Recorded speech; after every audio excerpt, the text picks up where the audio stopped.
May mga sandaling hindi mo na kailangan mag-reply, hindi mo kailangan maghabol, hindi mo kailangan mag-no contact para lang mapansin ka. Dahil may tatlong psikolohikal na ginagawa ang isang lalaking alam ang halaga niya. Tatlong hakbang na mas tahimik, mas malalim, at mas malakas pa kaysa kahit ilang linggong pananahimik. Hindi ito laro, hindi ito pagpapapansin. Ito ang klaseng kilos na kahit ayaw nila, may isip ka nila. Dahil totoo to, kapag mahal mo ang isang babae, ang pinakamasakit na parte ay kung hindi ka niya inaalala, hindi ka niya binabalikan. Hindi niya nakikita kung gaano ka kaseryoso. At minsan kahit nag-no contact ka na, wala pa rin. Walang reply. Walang tanong. Walang kumusta ka. Parang ikaw pa ang nawalan. Ikaw pa ang nakalimutan. Ikaw pa ang pinakawalan. At habang tumatakbo ang oras, habang sinusubukan mong hindi mag-message, habang pinipigilan mong tingnan ang totoo, ikaw ang unti-unting nauubos. Kaya mo sinabing no contact na, pero sa loob mo ikaw yung tahimik na naghihintay. At doon nagsisimula ang tunay na sakit. Bakit ba ganito? Bakit kahit anong lakas mo, kahit anong tapang mo, isang babae lang ang kayang magpasadsad ng buong sistema mo? Simple lang, attachment. Hindi yung pagmamahal ang nakakahabol sa'yo, kundi yung pag-asa. Pag-asang babalik siya, pag-asang marirealize niya ang halaga mo, pag-asang ikaw pala ang the one. Ang attachment ang tunay na kulungan, yung hindi mo kayang tanggapin na na-reject ka. Kasi nakatali ka pa rin sa imaheng ikaw yung pipiliin niya sa huli. Kaya kahit no contact, hindi ka pa rin malaya. Dahil iniisip mo pa rin siya, hinahanap mo pa rin siya, ini-imagine mo pa rin yung posibilidad. At habang nakatali ka dyan, kahit ano pang strategy ang gawin mo, hindi ka makakabawi. Sa Stoicism may tinatawag na ibig sabihin, bago mo tanungin kung kailan ka mamimiss, tanungin mo muna, kanino umiikot ang mundo mo? Kung siya pa rin ang sentro, kahit hindi ka nagme-message, kahit naka-no contact ka, psychologically present ka pa rin sa buhay niya. At mas nakakatakot dito, nararamdaman yun ng babae. Hindi sa pamamagitan ng chat, kundi sa pamamagitan ng aura. Pero kapag ginawa mo ang unang ibalik mo ang sentro ng buhay mo sa sarili mo. Hindi silence, hindi pag-alis, hindi pag-iwas, kundi pag-angat.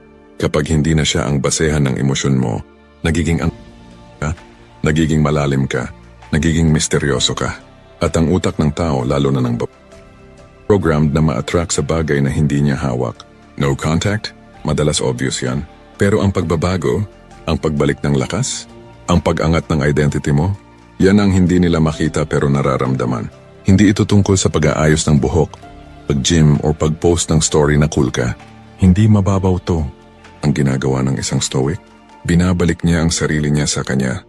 Meaning, inaayos mo muna ang oras mo, hindi ang chat mo. Tinatanggal mo muna ang expectations mo, hindi yung contact mo. Binabalik mo muna ang peace mo bago yung connection mo. Inaangat mo muna ang sarili mo, bago mo isipin kung namimiss ka niya. At habang ginagawa mo to, may nangyayari sa loob mo. Nagiging mas grounded ka, mas composed, mas kalmado, mas lalaki. At guess what? Ito yung hindi kayang gayahin ng mga insecure na lalaki. Ito rin yung pinaka hindi sanay makita ng maraming babae. Yung lalaking laging nandyan, pero hindi umaasa. Yung lalaking tahimik, pero hindi naghihintay. Yung lalaking payapa ang buhay, kahit mag-isa. Yan ang lalaking hindi basta nakakalimutan. Pero teka, strategy ang paghihilom. Huwag mong gawing teknik ang pag-angat. Huwag mong gawing pampamis ang pagbalik sa sarili. Kasi kapag ginawa mo yan para lang balikan ka niya, hindi ka nagpalit ka lang ng disguise. Ang ego mo pa rin ang humahawak ng manibela. At ang ego, yan ang pinakamadaling mabasa, pinakamadaling makita, pinakamadaling iwasan. Hindi goal ang babae, hindi goal ang revenge, hindi goal ang paghabol pabalik. Goal mo, ikaw. Kapag mali ang basehan, mali ang epekto. Kapag nagawa mo ang unang psychological hack, may nangyayari na hindi mo inuutusan, pero kusang dumarating. Nagbabago ang dynamics. Biglang siya ang nagtataka. Bakit parang hindi na siya affected? Bakit parang hindi na siya invested? Bakit parang nag-iba siya? Unti-unting pumapasok ang curiosity. Sumusunod ang confusion. Tapos ang pinakamalupit, nararamdaman nilang hindi ka nila hawak. At sa psychology, kapag hindi mo hawak ang isang tao, lalo mo siyang iniisip, diyan ka nagiging Yan ka nagiging valuable. Hindi dahil nagpapapansin ka, kundi dahil nagbago ka. At ang mga babae, kapag naramdaman nilang may lalaking nag-level up nang hindi sila ang dahilan, hindi sila nagagalit, naiintriga sila. At doon nagsisimula ang impact na mas malakas pa sa no contact. May isang bagay na hindi sinasabi ng diretso sa atin. Kapag iniwan ka ng isang babae, o bigla siyang lumamig, o parang wala na siyang pakialam, ang unang instinct mo, gusto mong habulin yung dating siya. Yung sweet, yung malambing, yung nagpaparamdam na ikaw ang pinipili niya. At dahil doon, hindi mo hinahabol ang babae, hinahabol mo yung version niya na nakapagpasaya sa'yo dati. Pero may problema, hindi mo siya mababalik sa pamimilit, hindi mo siya mababalik sa paghabol, at hindi mo siya mababalik sa no contact na puno ng pag-asa. Dahil ang tunay na dahilan ng sakit mo ay hindi yung pagkawala niya, kundi yung pagkawala mo sa sarili mo. Dito pumapasok ang mas malalim na sugat. Attachment hindi lang sa tao, kundi sa emotional pa. Nasanay ka na may nagme-message, nasanay ka na may humahanap, nasanay ka na may nag-aalala, nasanay ka na may umaaligid sa mundo mo, nasanay kang may someone. At nung nawala yon, hindi lang siya ang nawala. Nawala yon.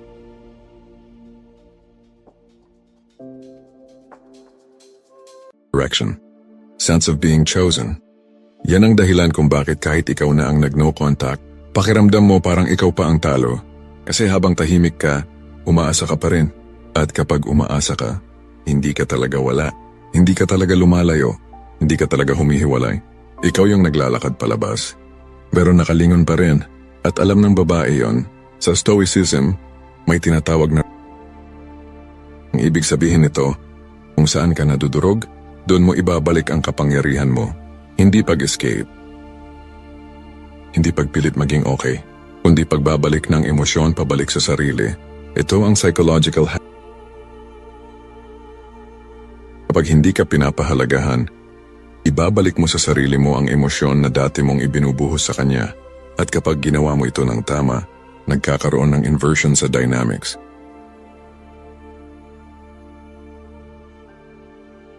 Hindi dahil nangiiwan ka, kundi dahil may pagbabago sa emotional presence mo.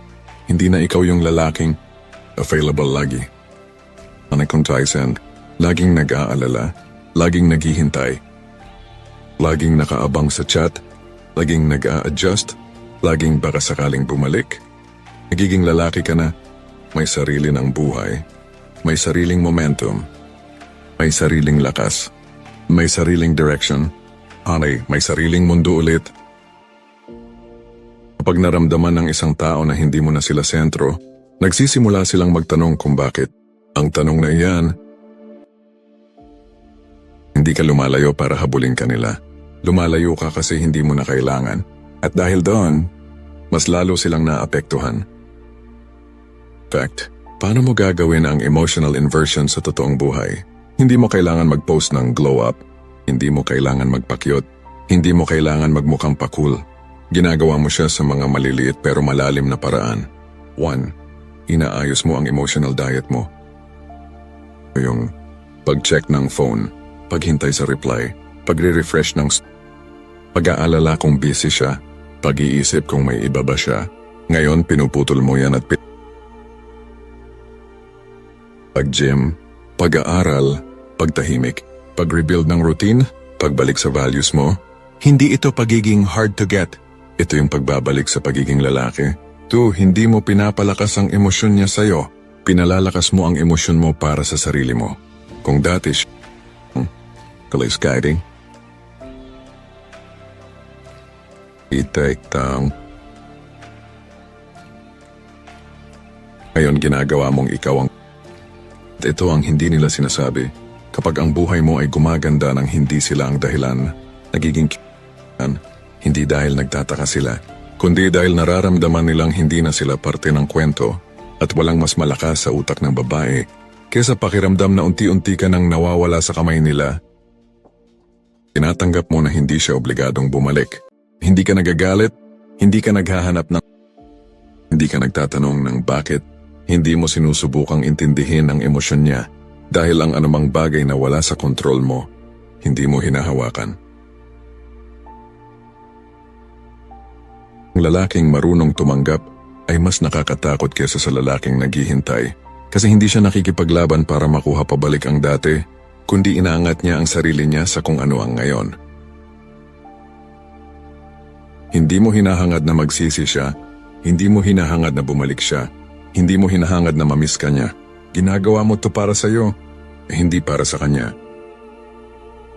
Kapag hindi mo na sila kailangan, doon sila mas naaapektuhan. Kasi ang mundo nila ay sanay na. Sila yung pinipili, sila't yung inaabangan. Sila yung iniintindi, sila yung nilalapitan, sila yung inuuna. Pero ngayon, hindi na. May lalaking lumalakad palayo, hindi para ipagmalaki na kayang lumayo, kundi dahil natuto ng bumalik sa sarili. Yan ang pinakamalakas na psychological impact sa kahit sinong babae. Pero tandaan mo, huwag mong gawing pampataas ng value ang huwag mong gawing secret trick. Huwag mong gawing ulit siya babalik. Kapag ginawa mo yan, hindi emotional inversion ang ginagawa mo. Manipulation yan. At mabilis nilang mararamdaman yan. Hindi dapat paano ko siya mapapaisip. Kundi, paano ko babalikan ang sarili kong nawala dahil sa attachment? Kapag ego ang ginamit mo, mauubos ka, mapapagod ka, magiging desperate ka pa rin sa loob. At kahit walang chat, mararamdaman niya pa rin yun. Kasi ang attraction, hindi yan nasa Kapag nagawa mo ang psychological hack ng tama, ito ang nangyayari. Nag-iiba ang tingin mo sa sarili mo. Hindi ka na yung lalaking dependent sa sagot niya. Nagiging lalaki kang independent sa identity mo. Nagiging kalmado ka. Wala kang hinihintay. Wala kang hinahabol. Wala kang kinokontrol. Umaangat ang emotional value mo. Sa psychology, tinatawag ito. Kapag umaangat ka emotionally, unti-unti ka. Hindi basta kinakalimutan. Ang babae nakakaramdam ng shift, hindi dahil nagpapahabol ka, kundi dahil tahimik, malalim, non-needy. Ito ang klaseng aura na hindi kayang lampasan ng kahit sinong babae, lalo na kung nasanay sila na ikaw yung lagi nilang hawak. Now, hindi na, at doon pumapasok ang Tapos yung tanong na hindi nila masabi, ano nang nangyari sa kanya? At kapag napaisip sila ng ganyan, mas malakas pa yan sa kahit ilang taon ng no contact. Ito ang pinakamalakas sa lahat. Mas malakas pa sa no contact, mas malakas pa sa pag-angat, mas malakas pa. Ito yung hindi ginagawa ng karamihan, kasi ito yung pinaka-nakakatakot. Kapag nagbago ang pagkatao mo, hindi ka lang namimiss. Hinahanap ka. Hinahanap nila yung presensya mo, hindi yung messages mo. Hinahanap nila yung energy mo, hindi yung attention mo. Hindi sila nag-a-adjust ng kilos para sa babae. Ina-upgrade nila ang buong pagkatao nila para sa sarili nila. Hindi improvement, hindi glow up. Isang buong pagbabago sa pagkatao ng lalaki. Active, anxious, nangangailangan. Ngayon ikaw ay grounded, kalmado, malinaw. Ito yung nagiging bagong ikaw. At ang babae, hindi niya alam kung bakit bigla siyang naaapektuhan. Pero naaapektuhan siya dahil ang identity shift ay psychological shock sa kahit sinong naka-attach sa'yo noon. Apektado sila hindi dahil ginawa mo ito para sa kanila, kundi dahil hindi na nila kilala ang bagong ikaw. Bago mo maabot ang identity shift, may dadaanan kang sakit na. Ito yung tahimik na tanong na paulit-ulit sumasaksak. Bakit hindi ako sapat? Bakit siya biglang nagbago? Bakit hindi niya makita ang value ko? Bakit ako yung iniwan? Bakit ako yung lumalaban? Bakit siya hindi? Hindi mo lang hinahanap yung tao. Hinahanap mo yung sarili mo na nawala nung pinili mo siyang mahalin. Yun ang hindi nakikita ng iba. At sa bawat araw na nagigising ka na may kulang, doon mo mararamdaman kung gaano kahalaga ito. Kasi hindi ka lang broken. Hindi ka lang nasaktan. Hindi ka lang iniwan. Nalaglag ka sa identity mo. At kailangan mong bumangon hindi para ipakita ang kaya mo, kundi para ibalik ang sarili mo. Ang pinakamalalim na attachment hindi sa babae, hindi sa dating moments, hindi sa kilig, hindi sa future na pinangarap mo. Ang pinakamalalim na attachment ay attachment mo sa lumang identity mo. Yung identity na ginawa mo para mahalin niya. Yung identity na umaasa sa pag-aalaga niya. Yung identity na sumasandal sa attention niya. Yung identity na nagiging masaya dahil nandyan siya. At nung umalis siya, parang tinangay niya yung kaluluwa mo. Yan ang dahilan bakit hindi gumagana ang no contact sa karamihan. Kasi kahit hindi ka nagchat-chat, ang identity mo nakalingon pa rin sa kanya. Pero kapag ginawa mo ang identity shift, hindi mo lang binibitawan ang babae. Binibitawan mo ang dating ikaw. At doon nagsisimula ang tunay na kalayaan. Paano ginagawa ang identity shift? Hindi ito pampaganda. Hindi ito gym lang. Hindi ito bagong damit. Hindi ito motivational quotes. Nabago mo ang baseline ng pagkatao mo. Hindi ugat. Ito yung 3 layer araw-araw na identity shift. 1. Pagong Kung dati ang tanong mo ay, ano kayang iniisip niya tungkol sa akin? Ano kayang mali ko? Ano kayang ginagawa niya ngayon? Ngayon, ang tanong mo, paano ko papalakihin ang mundo ko? Paano ko bubuuin ang sarili ko? Paano ako magiging lalaking proud ako maging? Hindi ka na nagre-react sa emosyon. Ikaw ang gumagawa ng emosyon. Hindi ka na nag-a-adjust sa sitwasyon. Ikaw ang nagtatayo ng bagong foundation. Hindi ka na lalaking naghahabol. Nagiging lalaking gumagawa ng direksyon. And sa psychology, kapag nagbago ang bumabago ang external reality mo. 2. Lalaking na in love at nasaktan. Sobrang baba ng pang trophy yung babaeng hindi siya pinipili. Pero ang lalaking naka-identity shift, hindi na siya tumatanggap ng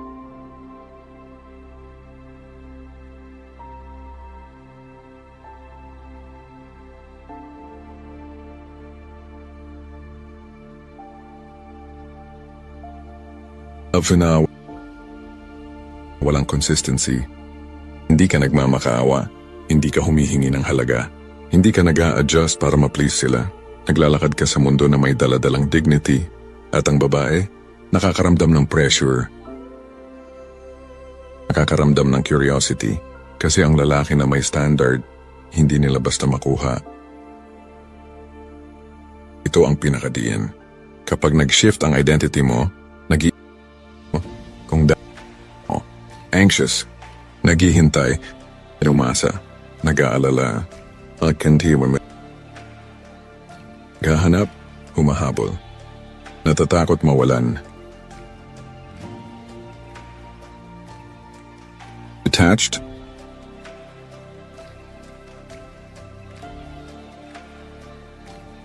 hindi nagmamadali, and hindi takot sa pagkawala, hindi dependent sa kahit sino.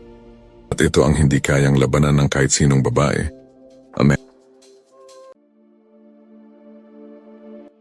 Pero warning, huwag mong gawin ang identity shift para mapasabi siya ng, nagbago ka ah. Huwag mong gawin para bumalik siya. Huwag mong gawin para ma-miss ka. Hindi ito trick. Hindi ito marketing. Kapag ginawa mo to para sa kanya, balik ka lang sa lumang ikaw.